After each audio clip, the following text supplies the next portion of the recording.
There's a dangerous myth out there that a lot of intermediate guitar players fall into, and that's that they think that riffs and licks aren't important to learn anymore. Well, this is something that you don't want to do, and it happens once players, they've got some songs down, some chords and some strumming, then they learn some scales, then they start learning some arpeggios and all different things, and they feel that learning licks is going to hamper their creativity, or it's not going to be their own style.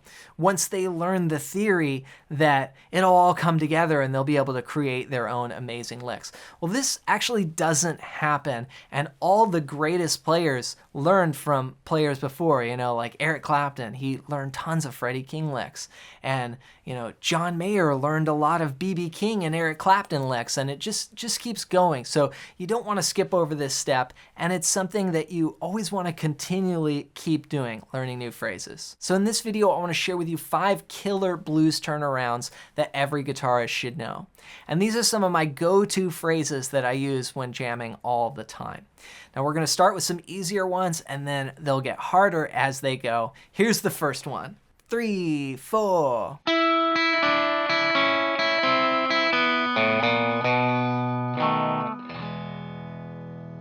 So we're in the key of E, and this is a super common blues turnaround. You've probably heard it before.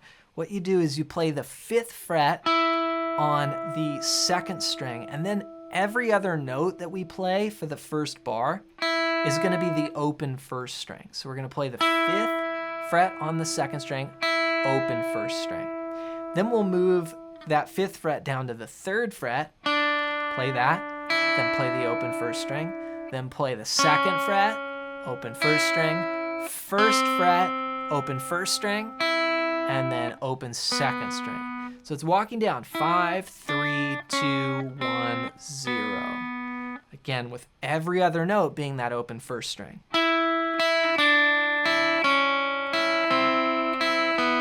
That's a good fingering too, just middle finger, then middle finger, then index finger, open. Now with the picking hand, I'm playing down and then up on all of those, and I'm using an 8th note rhythm with a swing feel. So that means I'm counting it like this. 1 and 2 and 3 and 4 and 1. Okay? Down, up, down, up, down, up, down, up. It's just down, up. I'm alternating. Then from there, we're going to walk on the 5th string. I'm going to play open, 1, 2, okay?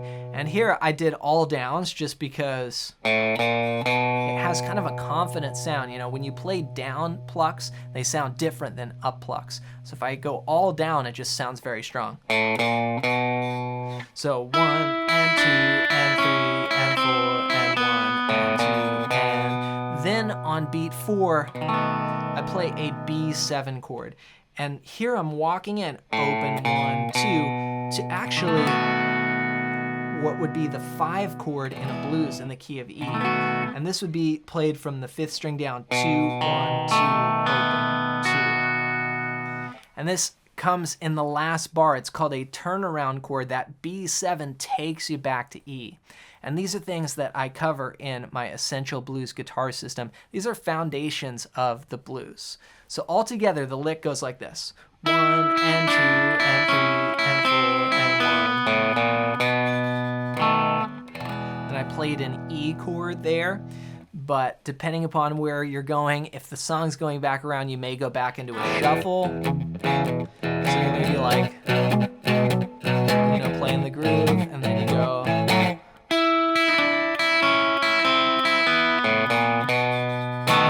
To the top of the blues, or you may just end, if that's where it's ending. So that's the first turnaround, and if you like blues guitar, I want to give you a gift that's going to really help you out with soloing and playing cool phrases like this. And what it is my free blues scale PDF guide. And on it, I show you the 5 must-know blues scale patterns that I use to map out the entire fretboard. So if you're in the key of E, there's going to be 5 patterns that are going to be laid out on the fretboard, and that's going to cover the key of E. And then what you'll do is you'll shift these different patterns around, and you can play the blues in any key. It's an awesome guide. You can get it completely for free by going to johnmclennan.com/blues scales and grab that as my gift to you. Lick number 2 sounds like this.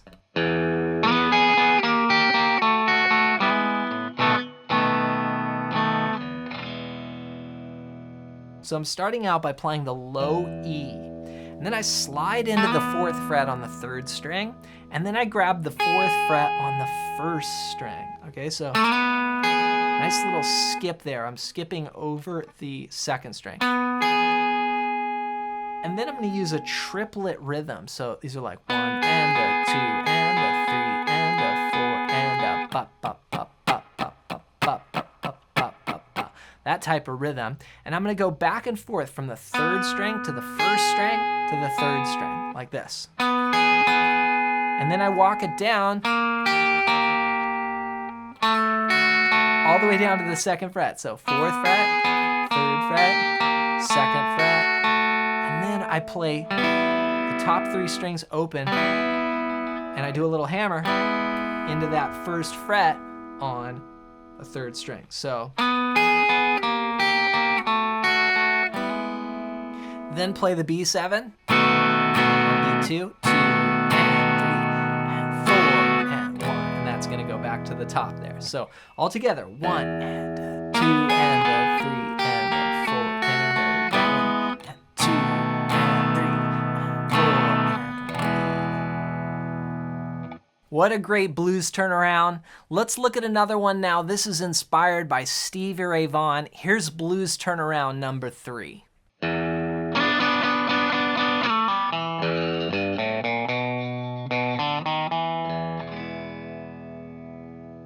So I'm starting out playing the low E string, and then I'm sliding into the 4th fret on the 3rd string and the 3rd fret on the 2nd string.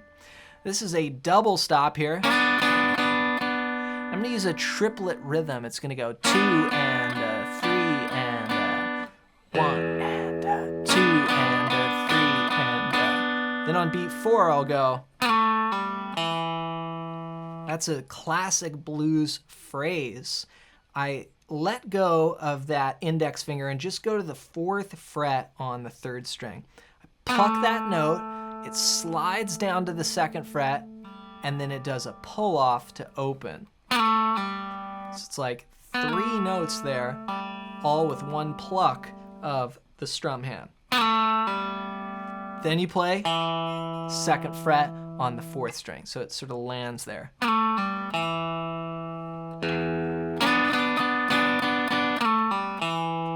Then we walk up here, the blues scale.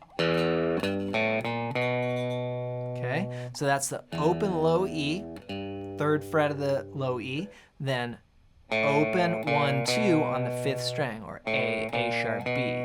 So those notes there are E, G, A sharp, or you could call it B flat, and then B, right? So that is the first part of the blues scale. Then here we do just a little change.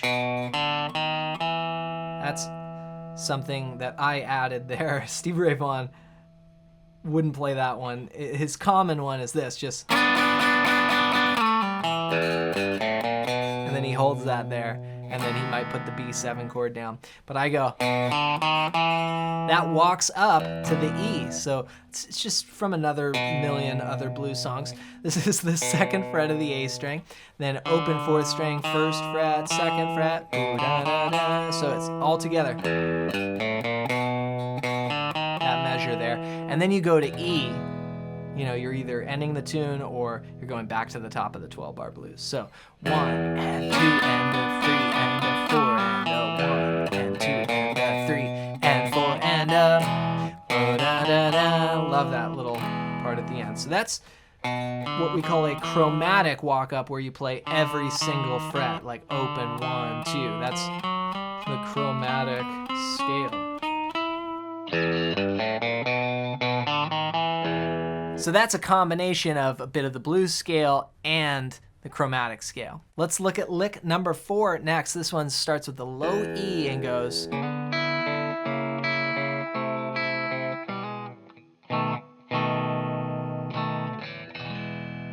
So for this one, I'm using a technique called hybrid picking, and that's where I play with a flat pick, but then I also play another note, or you can grab any other strings with your fingers. That's essentially hybrid picking.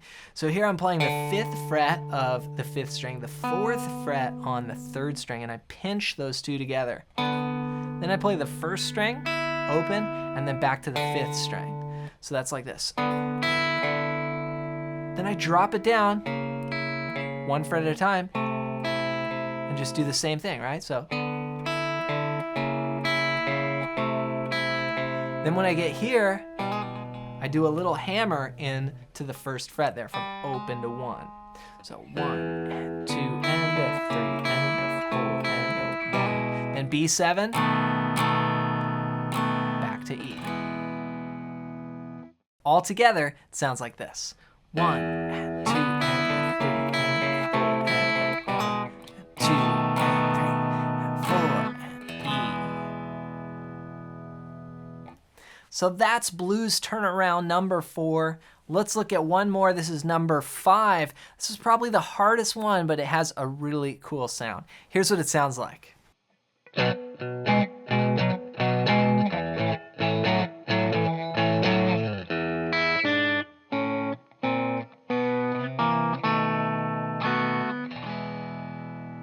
So this one uses something called contrary motion, and it's basically like if you just had 2 melody lines and they go in contrast to each other. So in this example, the bass line goes up while the melody goes down. So check it out. So it starts with the low E string, that's the bass line, and then the high E string, that's the melody, okay? So that's where they start. And then the bass goes up to the note G sharp on the 4th fret of the low E, while that E note goes down to the 3rd fret of the 2nd string to the note D. So I've got, and I do that as a bass note or a pick, and then pick and fingers. When the notes are played together, I'm doing a pinch.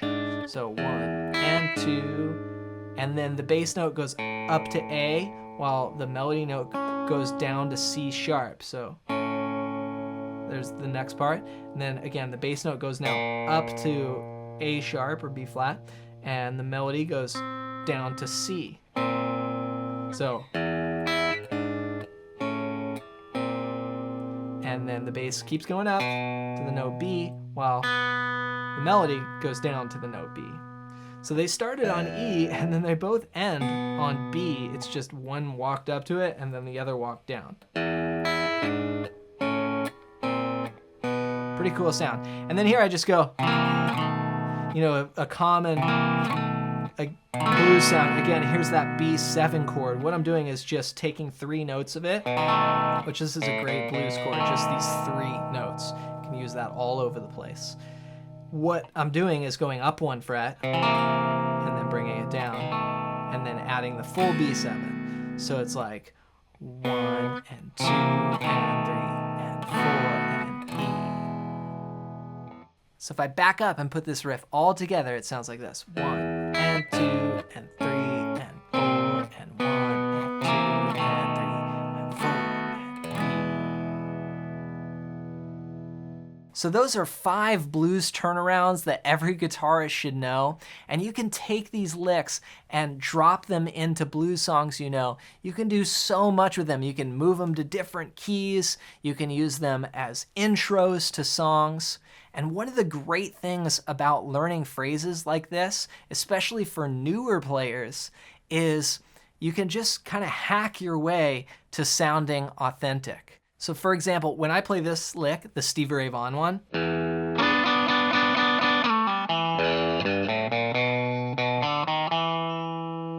I I don't need to know that I'm sliding into a dominant 7th chord and then I'm zooming down the fretboard and climbing up with the blues scale, and then at the final bit I used the chromatic scale. Like, I can tell you all of that information, but I'm not thinking of any of that. Like, I can break it down step time, but when I'm playing, it's real time.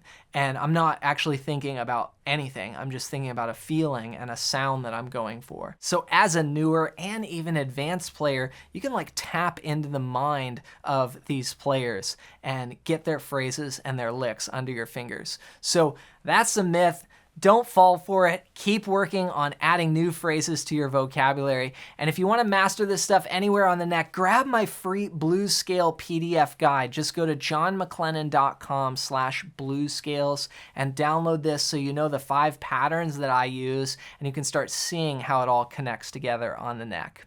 As always, thanks for watching. And if you enjoyed this video, I think you'll really enjoy this one next.